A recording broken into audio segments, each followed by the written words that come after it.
Phantasy Star is the JRPG series of the classic Sega consoles. The games are not as well known as Final Fantasy or Dragon Quest today, and people are more likely to know about the action RPG offshoot Phantasy Star Online. Yet in the late 80s and the early 90s, the Phantasy Star games were heralded as some of the best role-playing games on the Sega platforms, and across console gaming in general.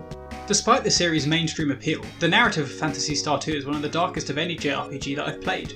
Few other console role-playing games have managed to create the grim and lonely feel of the Phantasy Star universe. It wouldn't be until Final Fantasy VI that Square achieved anything close. I came to play this series decades after it was first released, and I was shocked by the brooding subject matter and chilling atmosphere the game exhibited. I just had to make a video to share some of the best parts with you. Blanket warning, I'll be giving away a lot of the plot. This game is older than I am, and I doubt I'll be spoiling it for many people.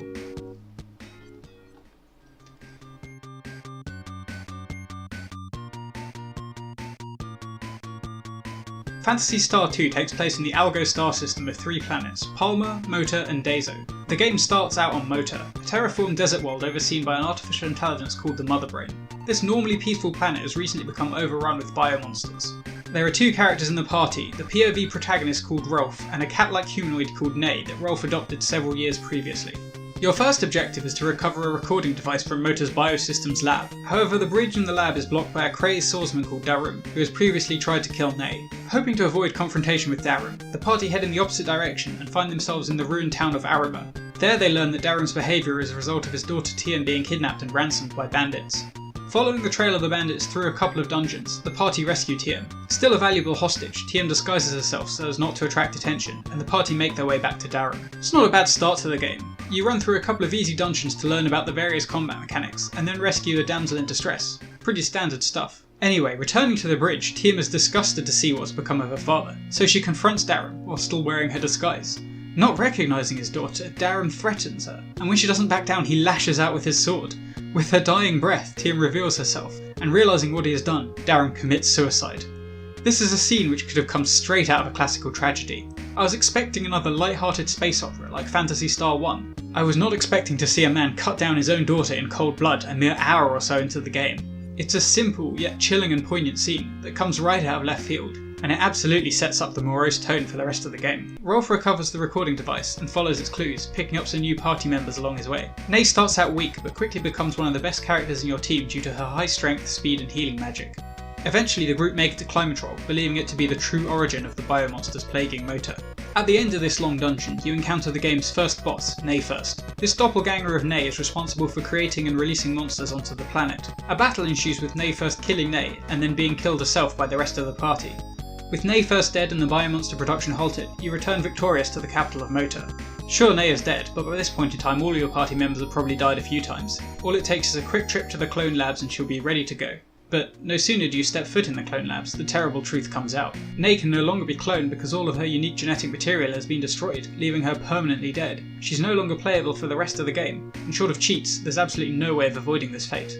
That's right, years before Sephiroth murdered Aerith, Phantasy Star 2 surprised many by permanently killing off a mainline party member midway through the game. Permanent death isn't all that unusual these days, especially in tactical RPGs, but in an 80s JRPG it was pretty rare.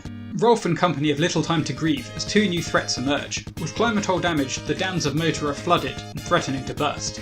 The Algo authorities blame Rolf for this and send patrols of robots out to capture him. The party journeys to the 4 dams to safely release the build-up of water, all the while being harried by police robots. No sooner has the 4th dam been released, the party are finally arrested and taken to the prison satellite Gaira. While on board, Gaira breaks down and begins plummeting towards the planet Palma. The party just about make it out as the satellite crashes into Palma, wiping out much of its population. For the record, Palma is the planet most of Phantasy Star 1 takes place on. Not only do you see millions of people eradicated in the blink of an eye, but it's the very world, the very civilization that you struggle to protect throughout the first game. All of your achievements in that game are snatched away in a single instant.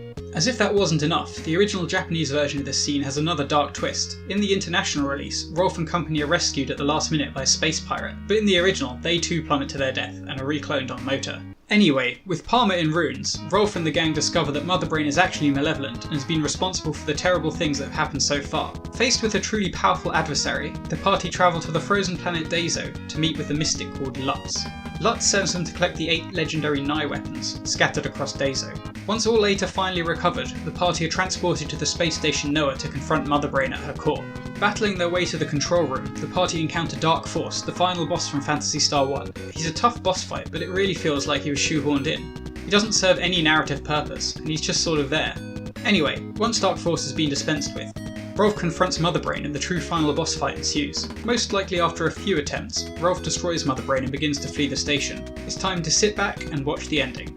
If it's anything typical, we'll probably see a montage showing what all the characters do next, and then the credits will roll. But wait, Lutz sends a psychic message saying somebody else is still aboard the station. Your party turns back, investigating the space behind Motherbrain, and finds a huge hall full of menacing looking figures. It really is quite an intimidating sight to see, this legion of people standing in rigid formation. There are many more characters in this scene than there are NPCs in the capital of Mota or any other location throughout the game. This is by far the most characters on screen at one time, and their unexpected appearance feels somehow wrong, almost aberrant, like there's some kind of glitch left behind in the game's code from an earlier build. They're like Masigno or something. Rolf moves towards the leader of the group, who reveals the final twist of the tale. These people are from a planet called Earth, which was destroyed through their own actions. They found the Algo system to be a suitable new home, and have been using Motherbrain to slowly eradicate Algo's indigenous peoples. Yep. It turns out it's man.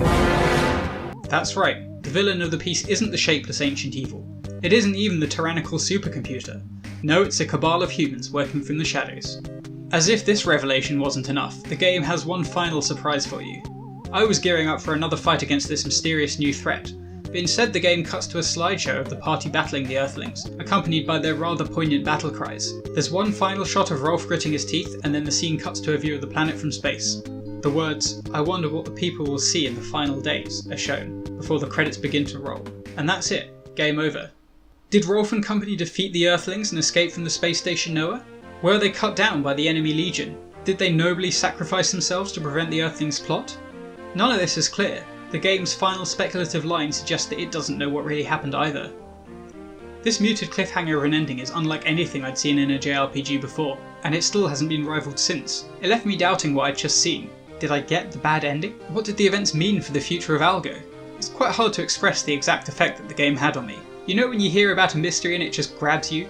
I was hungry for answers, and spent more time than I should reading websites, message boards, and even some fanfiction to try and figure out what really happened. But of course, the truth wasn't out there. Even the future entries in the Phantasy Star series don't make it clear what actually happened on Noah. Taken as a whole, Phantasy Star 2 is basically the Nihilist's RPG. The world is cold and cruel, and any progress that you do achieve is snatched away from you very quickly. The sober tone is established early on with a shocking turn of events, and ends without any kind of closure. As mentioned before, Phantasy Star 1 has a much lighter tone. It's a Star Wars style space fantasy. There was nothing in the first game to suggest the tone of the second. Well, almost nothing.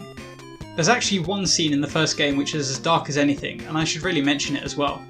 In Phantasy Star 1 you play as a girl called Alice. The first companion that Alice recruits is Mao, a sapient cat-like creature.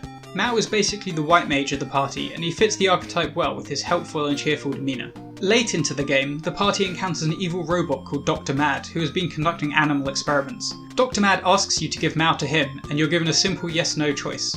Naturally, the only reasonable answer is to refuse, at which point you battle Dr. Mad as a boss. Yet the option to say yes is there, and if you do, Mao is just handed over to Dr. Mad, who kills him instantly. Nei's death is probably more famous, but Mao's is far worse in my opinion. Nei goes out in a blaze of glory at a suitably climactic part of the game's plot. Mao can be handed over on a whim, betrayed by his best friends for no tangible reason.